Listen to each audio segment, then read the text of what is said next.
우리가 읽도록 하겠습니다. 계시록 5장 8절입니다. 계시록 5장 8절.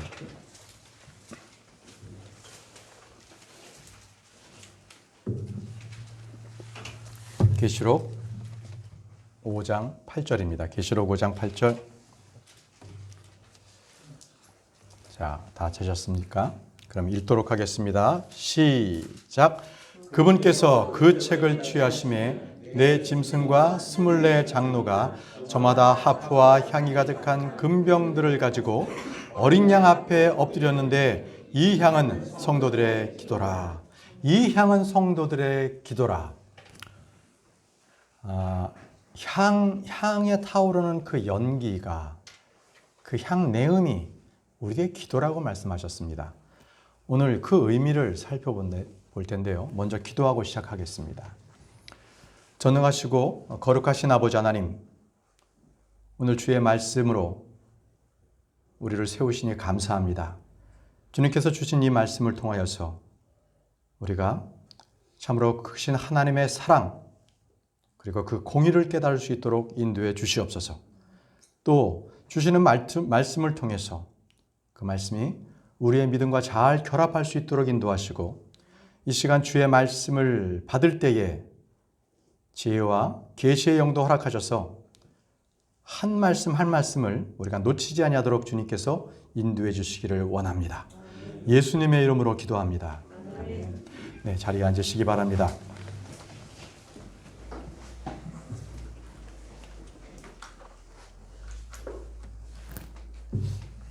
자, 오늘 전할 말씀은 이 향은 성도들의 기도라. 이 향은 성도들의 기도라입니다. 오늘 선포되는 말씀을 통해서 여러분들에게 주님의 크신 은혜가 있기를 원합니다. 성경에서 기도에 대한 말씀은 반복적으로 증거되는 귀한 주제입니다. 그만큼 기도가 중요하기 때문에 그렇습니다. 주님께서는 제자들에게 기도하라고 말씀하셨고, 기도를 또 가르치기도 하셨습니다. 너희를 핍박하는 자들을 위해 기도하라. 주님이 말씀하셨습니다. 또 바울은 우리를 위해 기도하라 라고 했습니다. 베드로는 성도들에게 정신을 차리고 깨어 기도하라고 했습니다. 이처럼 성경 곳곳에 우리를 향한 주님의 지속적인 명령은 기도하라입니다. 기도하라. 기도는 성도들에게 가장 중요한 것이기 때문에 그렇습니다. 그러면 기도란 무엇입니까? 기도는 주님과 대화입니다. 기도는 이교도들의 주문과 달리 일방적인 독백이나 선포가 아닙니다. 자신의 염원을 담아 보내거나 토해내는 그 무엇이 아니라 주님께 아뢰고 듣는 것입니다.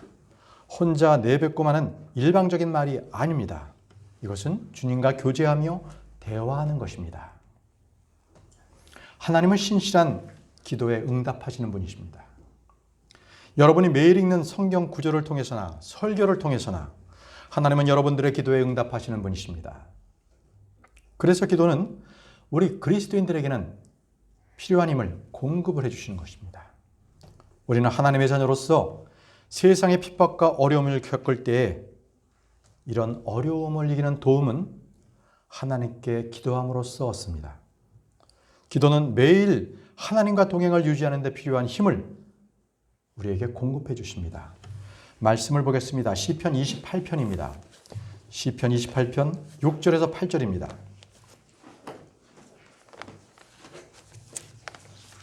시편 28편 6절에서 8절.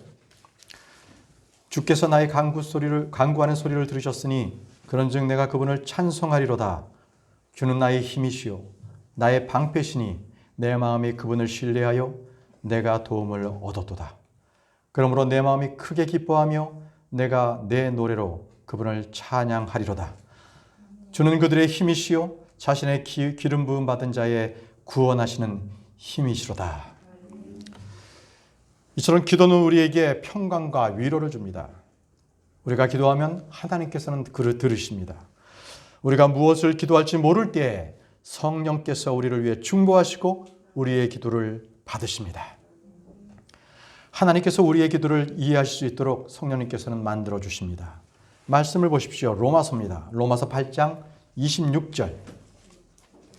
로마서 8장 26절, 34절. 로마서 8장 26절.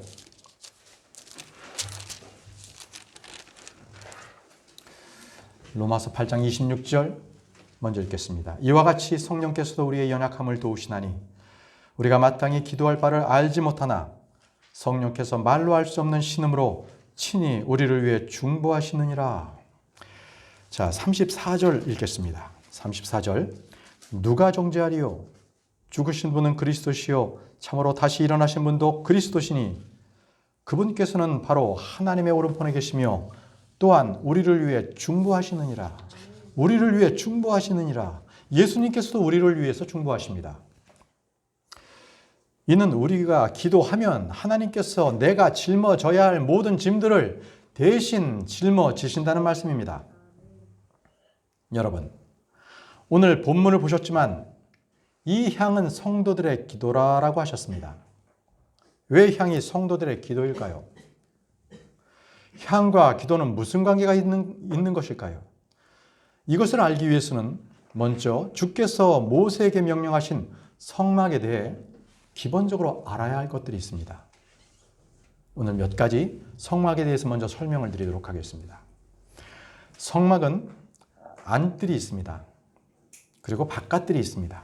이 바깥뜰을 일컬어서 이방인의 마당이라고 말합니다. 성전 밖을 말합니다. 이곳은 우상숭배, 살인, 간음, 도둑질, 여러 가지 악의와 불의와 악이 행해지는 죄의 처소를 말합니다. 사죄와 은총이 미치지 못한 곳이고 버림받은 자의 거처입니다. 자, 바깥들에서 문을 통과해서 성막 안으로 들어서면 이제 성막 안에 뜰이 됩니다. 뜰. 그런데 이 성막 안에 들어서면은요, 두 가지 제단이 있습니다. 두 가지 제단. 오늘 이 말씀드릴 제단들인데요. 하나는 성막 성소 입구에 설치되어 있는 놋제단. 이 놋제단에서는 번제 업무를 태웁니다. 그래서 번제단이라고도 합니다. 번제단. 또 하나는요, 성소 안, 지성소에 들어가는 휘장, 그 휘장 바로 앞에 있는 금제단이 있습니다. 금제단. 이곳에서는 향을 태웁니다. 그래서 이 향을 태우기 때문에 이 제단을 분향제단 이렇게 말하고 있습니다. 자, 이 둘은요, 시팀나무로 되어 있습니다. 시팀나무. 번제단은 놋으로, 또 분향제단은, 향제단은 금으로 이렇게 둘러싸였죠. 크기도 약간씩 다릅니다. 이 번제단이 좀 더 큽니다. 그런데 이 제단이 예표하는 것은 바로 예수 그리스도입니다. 제단이 예표하는 게 예수 그리스도세요. 잘 주목하시기 바랍니다. 왜 제단이 예수님을 예표하는 것일까? 먼저 그것을 먼저 살펴보겠습니다. 자, 주의 성막에 있는 제단들, 거기에는 번제단, 분향제단, 그리고 향, 이 세 가지가 오늘 저희들이 공부해야 될 그러한 말씀입니다. 자, 첫 번째가 놋제단입니다. 놋제단. 자, 첫 번째가 놋제단이에요. 자, 이것은 동쪽에 있는 성막에 문이 있는데요. 이 출입문을 들어서면 제일 먼저 보이는 것이 놋제단입니다. 가장 먼저 보입니다. 이 놋제단이 문을 통해서 성막에 들어가는 자의 가장 눈에 먼저 띄게 되는 물건인데요. 이 놋제단은 바깥에서부터 안으로 들어오는 모든 사람, 이스라엘 모든 백성들이 성문 안으로 들어갈 때, 성막 안으로 들어갈 때 가장 먼저 대하는 물건이었습니다. 그 제단은요, 바로 성막문 안에 들어서면 누구나 만날 수 있도록 설치되어 있었어요. 그래서 누구도 이 번제단을 통과하지 않고서는 아무도 성막 안으로 들어갈 수가 없었습니다. 이거 잘 기억하시기 바랍니다. 번제단을 통과하지 않고서는 성막 안으로 들어갈 수가 없다는 것입니다. 이 의미를 말씀드리겠습니다. 이것은요, 피 흘림이 없이는 하나님께 나아갈 수 없다라는 것입니다. 피 흘림이 오직 하나님께 나아가는 유일한 근거라는 것입니다. 피 없이는 대제사장이라 할지라도 주님께 나아갈 수 없습니다. 계속 희생물의 죽음 없이는 아무도 주님을 만날 수 없다는 것입니다. 우리 성경 말씀을 보겠습니다. 히브리서 10장 22절입니다. 히브리서 10장 22절 말씀.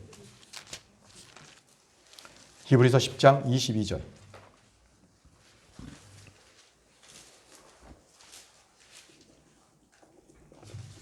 우리의 마음이 뿌림을 받아 악한 양심으로부터 벗어났고 우리 몸은 순수한 물로 씻겼으니 우리가 믿음에 충만한 확신 속에서 진실한 마음으로 가까이 다가가자. 우리가 주님께 나아가는 근거는 오직 예수 그리스도 피를 힘입는 것뿐입니다.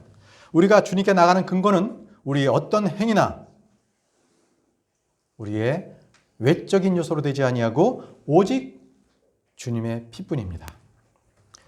히브리서 10장 19절 말씀에도요. 그러므로 형제들아 우리가 예수님의 피를 힘입어 새롭고 살아있는 길로 지성소에 들어갈 담대함을 얻었는데 이렇게 말씀하셨습니다. 성막의 뜰. 이 성막의 뜰은 회중의 성막이라고도 부릅니다. 회중의 성막. 자, 이제 출애굽기로 넘어가겠습니다. 출애굽기 39장 40절 말씀. 출애굽기 39장 40절 말씀 잘 따라오시기 바랍니다. 출애굽기 39장 40절 말씀. 뜰의 현수막들과 그것의 기둥들과 밑받침들과 뜰문의 현수막과 그것들의 줄들과 말뚝들과 회중의 장막을 위해 성막에서 섬기는 일에 쓸 모든 기구와 이곳 회중의 성막은 번제 헌물이 드려지고 주님을 경배하는 모든 일들이 이루어지는 곳입니다. 성소에는 제사장들만 들어가는 곳이기 때문에 일반 회중들이 예배하는 곳이 바로 이 성막의 뜰이 있습니다. 성막의 뜰이었습니다. 자, 앞에 있는 출애굽기 29장으로 가보겠습니다. 출애굽기 29장 42절 43절. 출애굽기 29장 42절 43절. 이것은 너희 대대로 주 앞에서 회중의 성막문에서 항상 드릴 번제 헌물이니라. 내가 거기서 너희와 만나고 거기서 너희에게 말하리라. 내가 거기서 이스라엘 자손들을 만나리니 내 영광으로 인해 성막이 거룩히 구별되리라. 자, 회중의 성막문에서 항상 드릴 번제 헌물이니라. 내가 거기서 너희와 만나고 거기서 네게 말하리라. 자, 회중의 성막문. 주님은 이곳에서 우리를 만나주시고 이곳에서 말씀하십니다. 왜 거기서 말씀하시는 것입니까? 바로 그곳에 번제 헌물이 드려지는 놋제단이 바로 그 장소에 있었기 때문에 거기서 우리가 주님을 만날 수가 있는 겁니다. 주님은 번제 헌물이 드려진 그곳, 바로 그곳에서만 만날 수가 있습니다. 이것은 그리스도 안에 있지 않으면 누구든지 하나님을 만날 수 없다는 것과 같습니다. 하나님은 옛적에 다양한 방식으로 말씀하셨습니다. 그러나 마지막 날들에는 아들을 통해서만 말씀하십니다. 하나님의 음성은 번제 헌물이 드려진 회중의 성막문 안에서만 들을 수 있습니다. 하나님은 무소부재하시지만 주님이 백성을 만나주시는 곳은 아무 곳이나 어느 곳이든지가 아닙니다. 이는 신약에서도 마찬가지입니다. 하나님은 갈보리 십자가에서만 성도를 만나주십니다. 십자가에 그 주님 앞에 나오지 않으면 여러분들은 결코 하나님을 만날 수 없으며 거기가 아니라면 결코 주님의 음성을 들을 수가 없습니다. 하나님은 갈보리 십자가를 통해서만 말씀하십니다. 십자가를 통해서만 일하시고 십자가를 통해서만 만나주십니다. 여러분 안에 우리 죄를 위해 죽으시고 피 흘리신 십자가가 세워져 있습니까? 우리의 희생제물이 되시고 영원한 번제물이 되신 예수 그리스도를 붙드시기 바랍니다.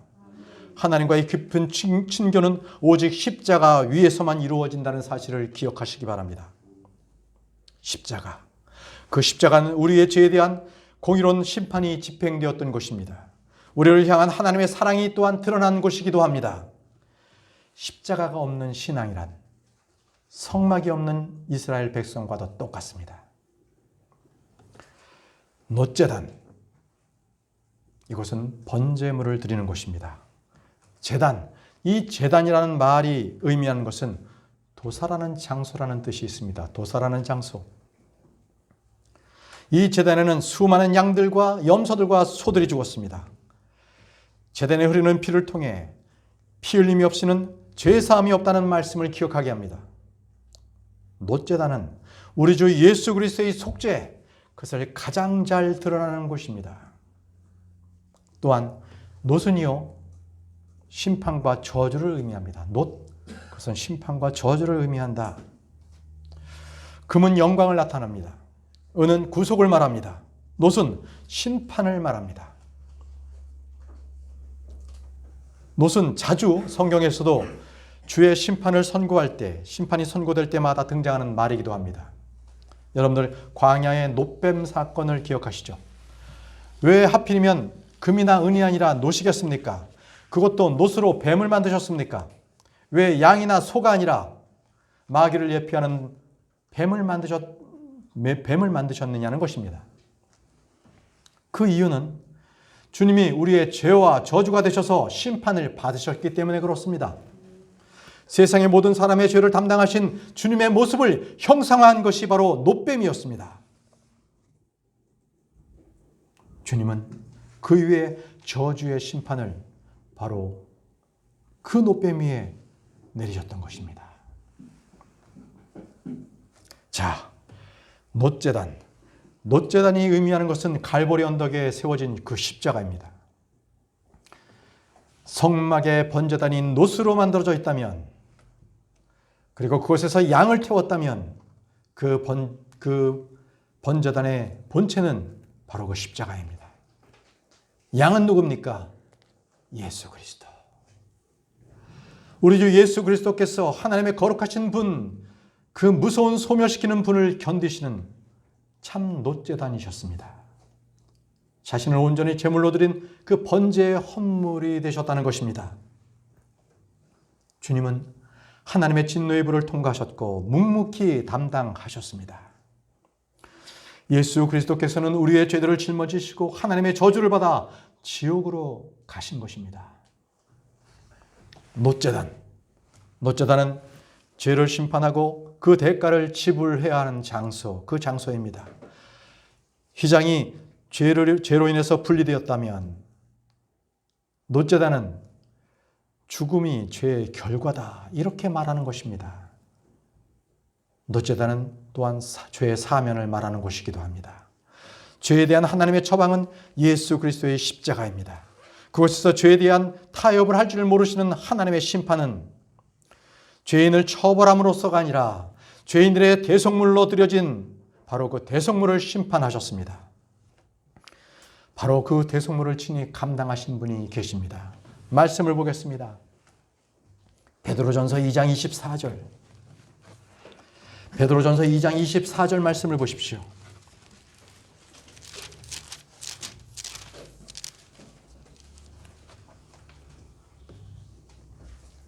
친히 나무에 달려 자신의 몸으로 우리의 죄들을 지셨으니 이것은 죄들에 대하여 죽은 우리가 살아서 의에 이르게 하려 하심이라.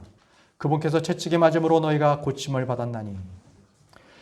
이처럼 하나님의 공의와 하나님의 거룩함이 나타나는 것은 놋제단이었습니다. 그것은 하나님께서 죄를 증오하신다는 사실과 하나님의 공의로 인해서 죄가 처벌된 바로 그 장소였던 것입니다. 사랑하는 형제자매 여러분, 여러분은 하나님의 공의하심을, 그 거룩하심을 생각해 본 적이 있습니까? 여러분의 죄가 그 앞에 나아가는 일에 얼마나 합당치 못한가를 생각해 보셨습니까? 우리는 놋제단에서 죄에 대한 하나님의 들어오신 심판 요구를 받게 됩니다. 그것은 죄에 대해서 하나님께서 어떻게 죄를 다루시는가를 보여주는 것입니다. 하나님께서 구원받지 못한 죄인들을 어떻게 대하는 것인지 그것을 미리 말씀해 주시는 것이기도 합니다. 죄에 대한 본질을 직시하지 않고서는 어떠한 죄인도 하나님 앞에 갈 수 없습니다. 놋제단을 직시하지 않는 한 속죄 없이는 하나님께 나아갈 수 없다는 말입니다. 피 흘림이 없이는 구속함이 없습니다. 죄가 태워지지 않고서는 아무도 하나님께 다가설 수 없는 것입니다. 태워지지 않는 축복은 없습니다. 이제 두 번째, 분향제단에 대해서 알아보도록 하겠습니다. 분향제단. 이 놋제단을 통과하지 않고서는 분향제단에 이를 수가 없습니다. 분향제단은 어디에 있습니까? 분향제단이 있는 곳을 알아보겠습니다. 출애굽기 30장 말씀을 보십시오. 출애굽기 30장 6절 말씀입니다. 출애굽기 30장 6절 말씀. 출애굽기 30장 6절 말씀. 그 제단을 증언 위에 있는 국률자리 앞에 곧 증언궤 옆에 있는 휘장 앞에 둘지니 이 국률의 자리는 내가 너와 만날 곳이니라. 자, 분향제단의 위치를 말씀하고 계십니다. 자, 위치는 증언 위에 있는 국률의 자리 앞에 곧 증언궤 옆에 있는 휘장 앞에 둘지니 이렇게 말씀하셨습니다. 자, 이 구절은요, 조금 전에 우리가 보았던 출애굽기 29장 42절 말씀과 비교해 보면서 보아야 합니다. 출애굽기 29장 42절 말씀에 이것은 너희 대대로 주 앞에서 회중의 성막문에서 항상 드릴 번제 헌물이니라. 내가 거기서 너희와 만나고 거기서 내게 말하리라. 출애굽기 29장 42절 말씀에도 내가 거기서 너와 만나고 거기서 내게 말하리라고 말씀하고 계십니다. 자, 주님은 성막문에 있는 놋제단에서 드려지는 헌물을 번제 헌물을 받으십니다. 거기서 백성들을 만나고 거기서 말씀하시죠. 마찬가지로요, 주님께서 우리와 만나주시는 것 또 하나가 있습니다. 바로 분향제단. 분향제단에서도 우리를 만나주십니다. 자, 이것은 놋제단이 십자가의 희생을 예표하는 곳이요, 우리와 주님의 만나는 장소라면 분향제단은 기도로서 주님을 만나는 곳입니다. 기도로서 주님을 만나는 곳 분향제단. 우리는 무릎을 꿇고 주님을 만납니다. 주님과 대화를 합니다. 히브리서 4장 16절에 그러므로 우리가 긍휼을 얻고 필요한 때에 도우시는 은혜를 얻기 위해 은혜의 왕자로 담대히 나갈 것이니라. 우리는 기도로 주님 앞에 그 긍휼을 얻고 그 은혜를 얻어서 은혜의 왕자로 담대히 나아갈 수가 있습니다. 여러분, 출애굽기 30장 7절 8절 말씀을 보십시오. 출애굽기 30장 7절에서 8절 말씀입니다. 출애굽기 30장 7절에서 8절 말씀. 아론은 아침마다 그 위에 향기로운 향을 태우되 등잔들을 정비하면서 그것들 위에 향을 태우고 또 아론은 저녁에 등잔들에 불을 붙일 때에 그것 위에 향을 태울지니 이것은 너희 대대로 주 앞에 드려야 할 영속하는 향이니라. 자, 향은 아침 저녁으로 태워야 하며 대대로 주 앞에 드려야 할 영속하는 향입니다. 자, 이는 쉬지 말고 기도하라는 말씀하고 일치합니다. 우리는 중보자이신 예수님과 성령께서 쉬지 않고 우리를 위해 기도하십니다. 등잔대를 정비한다. 이 말씀은 바로 성령의 역사를 예표하는 것이기도 합니다. 등잔불과 향을 태우는 관계, 이것은 성령과 기도의 관계로서 결코 분리할 수 없는 말씀입니다.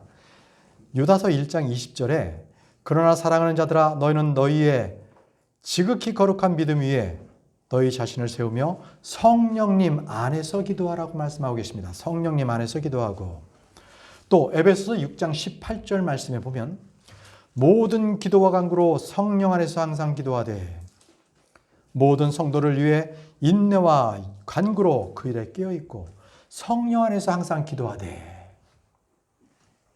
바로 기도는 성령님과 결코 분리될 수 없음을 말씀하고 있습니다.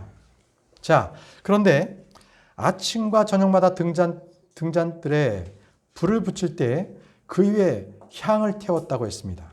근데 여기에 사용하는 불이 매우 중요합니다. 향을 태울 때 사용하는 그 불. 자, 그 불이 어떤 불이냐는 것입니다. 이 불은 주님의 불입니다. 주님의 불. 자, 제단의 불이라고 생각한다면 가장 먼저 생각나는 것이 이사야의 불결함을 태운 불이었습니다. 이사야 6장 6절에서 7절 말씀에 그때 스랍들 중에 하나가 부집개로 제단에서 살아있는 숯을 취해 손에 들고 내게 날아와 그것을 내 입에 대며 이르되 보라 이것이 내 입술에 닿았으니 내 불법이 제보가 되고 내 죄가 깨끗하게 되었느니라 하시더라. 이사야 6장 6절에서 7절 말씀이었습니다. 자, 이토록 향기로운 향을 태우는 그 불은요, 죄를 사하고 불법을 제거하는 불이라는 것입니다. 향을 아무런 불로 태울 수가 없습니다. 이 불이 어떤 불인가 설명을 잘 보시기 바랍니다. 집중하십시오. 자, 레위기를 보겠습니다. 레위기 16장 12절에서 13절에 이 불이 어떤 불인지를 말씀하고 계십니다. 레위기 16장 12절에서 13절 말씀. 레위기 16장 12절에서 13절 말씀을 읽겠습니다. 제가 주 앞에 제단에서 불타는 숯이 가득한 향료를 취하며, 여러분 이거 밑줄을 그어놓으십시오. 주 앞에 제단에서 불타는 숯이 가득한 향료를 취하며, 주 앞에 제단에서 그 불타는 숯을 취하라고 말씀하셨습니다. 또 곱게 간 향기로운 향을 두 손에 가득 담아 휘장 안으로 가지고 들어가 주 앞에서 불 위에 그 향을 두어 향의 연기가 증언 위에 있는 국률의 자리를 덮게 할지니 그리하여야 그가 죽지 아니하리라. 자, 여러분 그 불을 가져와야 했던 것은 다름 아닌 놋제단에서 사용했던 그 불을 가지고 와서 분향 그 제단에 바쳤던 것입니다. 향불을 태웠던 거예요. 이것은 우리의 죄를 처리한 그 번제 헌물, 바로 그 태운 불, 그것을 가지고 향불을 태웠던 것입니다. 이것은 주님의 속죄 사역이 전제되지 않고서는 분향제단의 향에 태울 불도, 그 불도 아무 의미가 없다는 것을 말씀하십니다. 향불을 태우기 위해서는 먼저 번제 헌물, 내 죄가 모두 태워져야 합니다. 그 불로서 향불, 기도를 드릴 수가 있습니다. 이해되시겠습니까? 예, 좋습니다. 만약 다른 불로, 이 불이 아닌 다른 불로 드렸다면 어떻게 되겠습니까? 기억하시죠? 죽임당한 아론의 아들들, 바로 그 예입니다. 이 불이 그래서 그렇게 중요합니다. 여러분들 말씀을 보겠습니다. 레위기 10장 1절에서 2절 말씀, 나답과 아비후의 얘기가 나오고 있습니다. 레위기 10장 1절에서 2절 말씀입니다.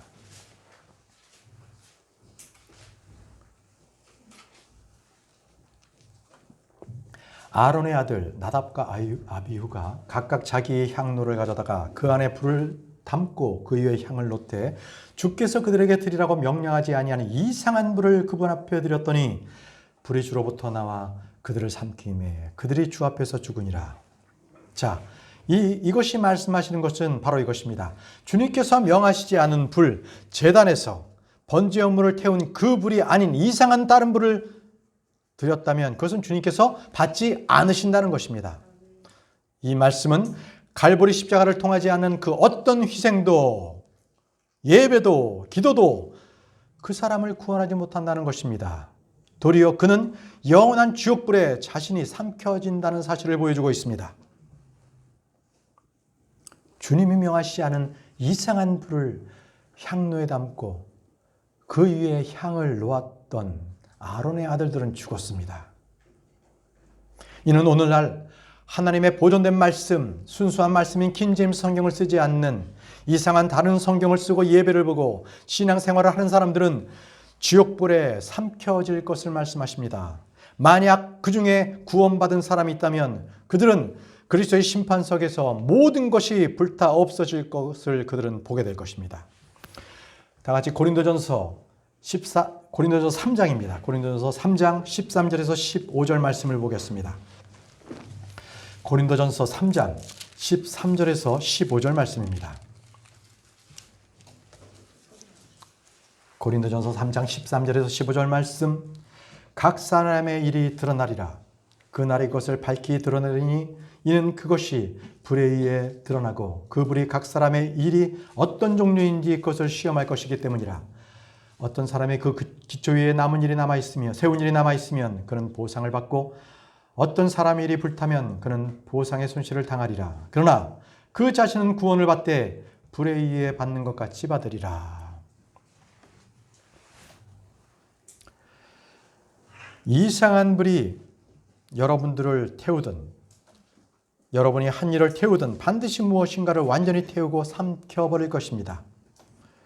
아침과 저녁에 향을 태운다는 것은 하루의 온종일을 말합니다. 결국 우리의 기도 생활은 아침과 저녁, 그리고 아침에 시작해서 저녁까지 기도해야 합니다. 항상 기도해야 합니다. 성도들은 늘 놋제단과 그리고 분향제단, 이 두 제단 앞에 나와야 합니다. 번제단 앞에서 죄를 사해야 하고 분향제단 앞에서는 기도를 드리는 것입니다. 우리가 보아야 될 것은 세 번째입니다. 세 번째는 향입니다. 향. 세 번째가 향인데요. 분향제단 위에서는 이상한 향을 또한 드리지 말라고 하셨습니다. 이상한 불도 그랬지만 이상한 향을 드리지 말라고 말씀하셨습니다. 말씀은 출애굽기 30장 9장 말씀을 보십시오. 출애굽기 30장 9절 말씀.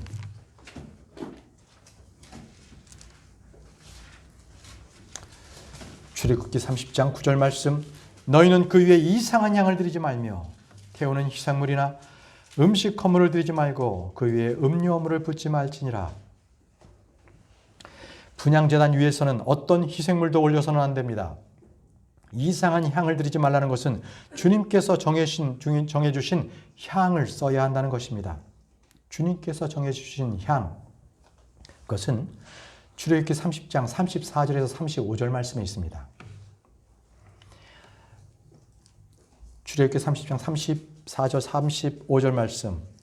주께서 모세에게 이르시되 너는 향기로운 향료와 소합향과 나감향과 풍자향을 취하고 이 향료들을 순수한 유향에 섞되 각각 같은 무게로 섞으며 그것으로 향을 만들되 약제사의 제조법대로 함께 섞어 순수하고 거룩한 정제물이 되게 하고.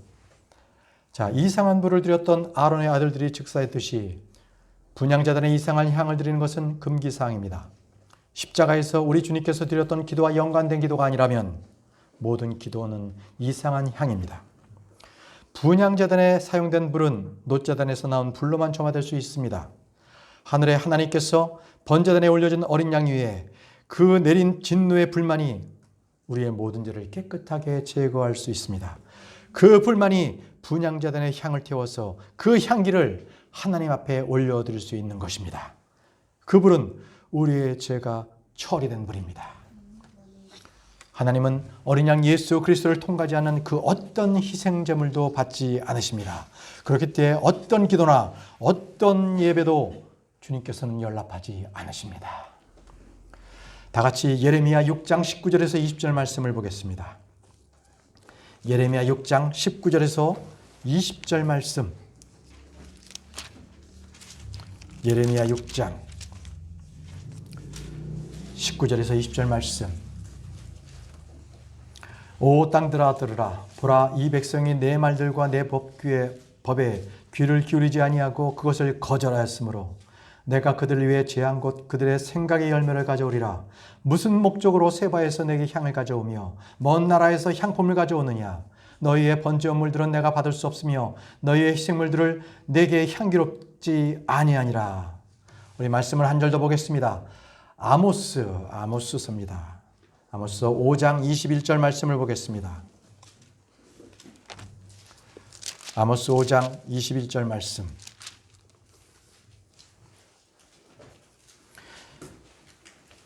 내가 너희의 명절날들을 미워하고 멸시하며 너희의 엄숙한 집회들에서 냄새를 맡지 아니하리라. 자, 분향제단은 문자 그대로 향기로운 향을 올리는 것이고 그 무엇으로 대신하거나 섞여서는 안 됩니다. 이는 어떤 다른 희생물도 상한 마음으로 주님께 드려지는 그 기도를 대신할 수 없다는 것입니다. 기도를 대신할 수 있는 것은 그 무엇도 없습니다. 회개를 대신할 수 없는 그 대체물은 없습니다. 돈으로, 물질로, 소나 양으로 기도와 회개를 대신할 수는 없습니다. 상한 마음을 대신할 수 있는 것이 있다면 얼마나 좋겠습니까? 그렇지만 그러한 것은 없습니다. 시편 51편 16절 17절에 주께서는 희생물을 원치 아니하시며 그렇지 아니하면 내가 그것을 드렸으리라. 이는 번제 업무를 기뻐하지 아니하시나이다. 하나님께서는 구하시는 희생물은 상한 영이라. 오 하나님이여, 상하고 동의하는 마음을 주께서 멸시하지 아니하시리이다. 구약의 희생물을 드리는 제사 제도가 있지만 그것은 상하고 통회하는 마음보다 낫지 못합니다. 어떤 희생물도 순종보다 낫지 못합니다. 사무엘상 15장 22절에 사무엘이 되 주께서 주의 음성에 순종하는 것만큼 번제물과 희생물을 크게 기뻐하시나이까? 보소서, 순종이 희생 헌물보다 낫고 귀를 기울이는 것이 순양의 기름보다 나으니이다. 향은 성도들의 기도입니다. 기도는 금제단 위에 드려진 향입니다. 말씀을 보겠습니다. 계시록 8장 3절 말씀입니다. 계시록 8장 3절 말씀.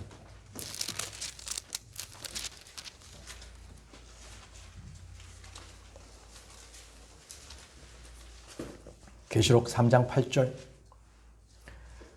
또 다른 천사가 금향로를 가진 채 와서 제단 위에 서고 많은 향을 드렸으니 이것은 그가 그 향을 모든 성도들의 기도와 함께 그 왕자에 있던 금제단 위에 드리려 함이더라. 하늘에는 금제단이 있습니다.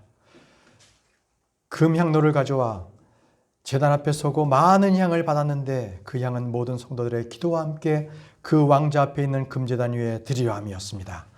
금향로, 향, 금제단이 있습니다. 이는 지상의 성막 성전이 하늘에서 본 그 양식 그대로 만들어진 것을 말합니다.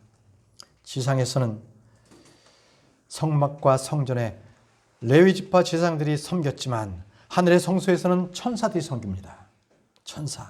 천사가 금향로를 가지고 제단 앞에 서고 많은 향을 받습니다. 지상의 성막에서 쓰는 향과 하늘의 천사가 받는 향은 모두 성도들의 기도를 예표합니다. 계시록 5장 8절 말씀을 보겠습니다. 계시록 5장 8절 말씀. 그분께서 그 책을 취하심에 내 짐승과 24장로가 저마다 하프와 향이 가득한 금병들을 가지고 어린 양 앞에 섰는데 이 향은 성도들의 기도라. 이 향은 성도들의 기도라.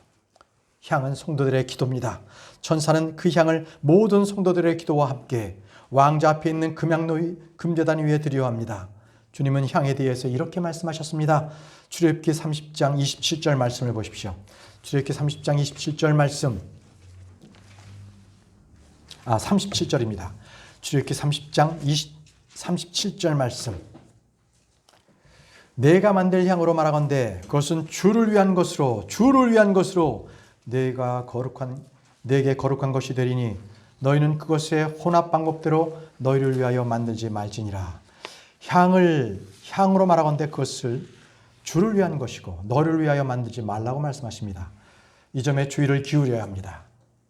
기도의 본질은 주를 위한 것입니다. 주께 드리는 향입니다. 희생물이라는 말을 잊지 말고 기도해야 합니다. 기도는 주를 위한 것이며 하나님 앞에 드리는 것입니다. 아버지께, 기도는요 3가지. 아버지께 드리는 것이고, 기도는 예수 그리스도의 이름으로 드리는 것이고, 기도는 성령 안에서 드리는 것입니다. 다시 말씀드립니다. 기도는 아버지께 예수 그리스도의 이름으로 성령 안에서 드리는 기도가 성경적인 기도입니다. 그것이 바로 올바로 드린 향이며 희생물이 되는 것입니다. 자, 다시 계시록 8장 4절입니다. 계시록 8장 4절 말씀을 보겠습니다. 계시록 8장 4절.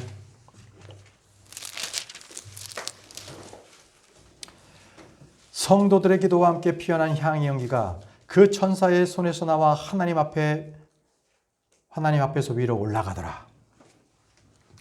성도들의 기도와 함께 피어난 향의 연기란 말씀에서 우리가 드리는 기도. 하나님께서 우리의 기도를 들으시는 것뿐만이 아니라 향기로 피어나는 것임을 말씀드리고 있습니다. 향의 연기가 하나님 앞에서 위로 올라가더라. 이 말씀이 바로 제사장들이 분향하는 그 시간, 그때 백성들은 밖에서 기도했다는 거예요.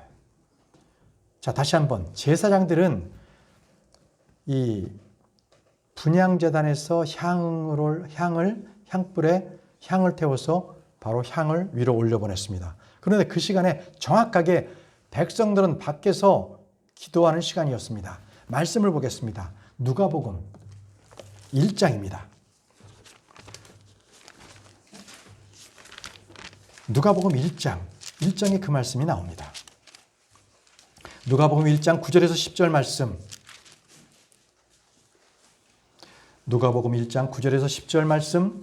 제사장 직무의 관례에 따라 그가 제비를 보아 주의 성전에 들어가 분향하게 되었더라.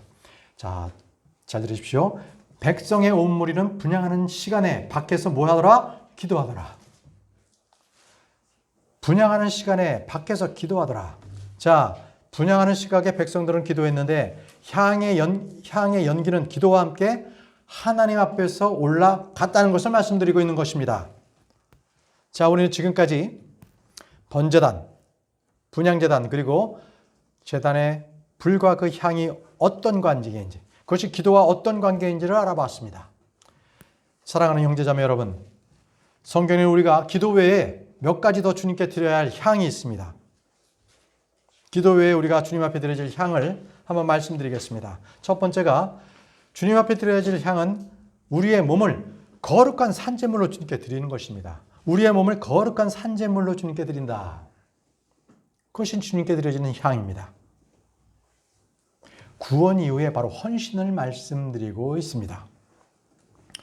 로마서 12장 1절 말씀에 그러므로 형제들아 내가 하나님의 긍휼을 힘입어 너희에게 간청하노니 너희는 너희 몸을 거룩하고 하나님께서 받으실 만한 살아있는 희생물로 드리라. 그것이 너희의 합당한 섬김이니라 라고 말씀하셨습니다. 로마서 12장 1절 말씀이었습니다. 자, 여기서 섬김, 서비스라는 말이 구약에서 제사장들이 드리는 예배의 직무와 똑같습니다. 그게 서비스입니다. 자신을 드리지 않는 섬김은 참된 예배가 아닙니다. 자신을 드리지 않는 채 드리는 그 어떠한 기도나 찬양도 주님께서는 향기롭게 받지 않으십니다. 보십시오. 사울은 제사를 드렸지만 자신을 드리지 않았죠. 그러나 다윗은 어떻습니까? 그는 제물이 없을 때에도 자신을 드렸습니다. 가인과 아벨의 차이도 이것과 똑같습니다. 주님은 가인의 제물을 받기 전에 바로 그 가인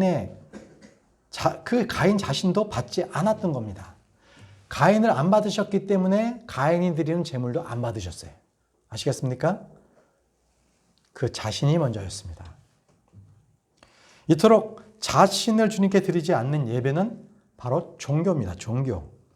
우리 주님께서는 바로 그 자신을 봐요. 그 자신을 봅니다. 그 몸을 본다는 것이죠. 그가 어떻게 주님께 나오고 있는가를 보고 있는 것입니다. 에베소서 5장 2절 말씀에 그리스도께서 우리를 사랑하사 우리를 위해 자신을 향기로운 냄새의 헌물과 희생물로 하나님께 드린 것 같이 사랑 안에서 걸으라. 주님은 자신을 향기로운 헌물과 희생물로 드리셨습니다. 마찬가지로 우리는요, 우리 자신을 전적으로 하나님 앞에 드림으로써 참된 예배자가 되는 것입니다. 참된 예배자의 자격 요건은 어떠한 방법이나 요령이 있는 게 아닙니다. 종교적인 열심, 재물, 시간 이런 것들을 얼마나 바쳤는가가 중요하지 않습니다. 여러분의 몸을 하나님께 살아있는 희생물로 드렸다면 그것은 바로 합당한 섬김, 합당한 예배를 드린 것입니다. 그렇지 않다면 그는 불완전한 예배를 드린 것입니다. 두 번째는 우리 자신을 하나님을 향한 그리스도의 향기로운 냄새로 드려야 합니다. 우리 자신을 하나님을 향한 그리스도의 향기로운 냄새로 드려야 합니다. 말씀은 고린도후서 2장 14절 말씀을 보겠습니다. 우리 자신을 하나님을 향한 그리스도의 향기로운 냄새로 드려야 한다. 말씀은 고린도후서 2장 14절에서 16절 말씀입니다.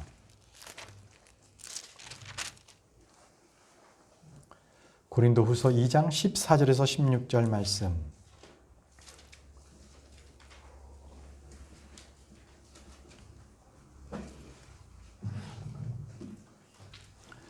항상 우리를 그리스도 안에서 승리하게 하시고 우리를 통해 모든 곳에서 그분을 아는 냄새를 풍기게 하시는 하나님께 이제 감사하노라.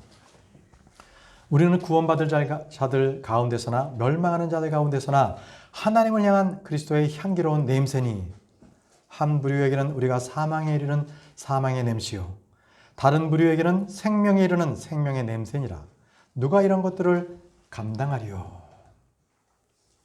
어떤 그리스도인들은요, 하나님을 향한 그리스도의 향기로운 냄새를 강하게 풍기는 사람이 있습니다. 그 향기는 아주 오랫동안 사람들의 뇌리 속에 잊을 수 없는 향기로서 기억됩니다. 전적으로 헌신된 성도들에게 나타나는 그러한 그리스도의 향기인 것입니다. 그러나 세상에서나 육신적인 교회에서는 결코 그러한 향기를 맡을 수가 없습니다. 빛이 없는 등잔이나 그 맛을 잃은 소금, 생명이 없는 육지와 똑같습니다. 생각해 보십시오. 꽃이 아무리 보기에 아름다워도 그것이 조화라면 향기는 나지 않습니다. 향기는 없습니다. 자, 세 번째는요, 헌물입니다. 헌물. 우리들이 드리는 헌물은 달콤한 향기입니다. 우리들이 드리는 헌물이 달콤한 향기라고 말씀하고 계십니다. 빌립보서 4장 18절 말씀을 보십시오. 빌립보서 4장 18절 말씀. 우리가 드리는 헌물이 향기로운 향기다. 빌립보서 4장 18절 말씀. 오직 내게는 모든 것이 있고 또 풍부하니라.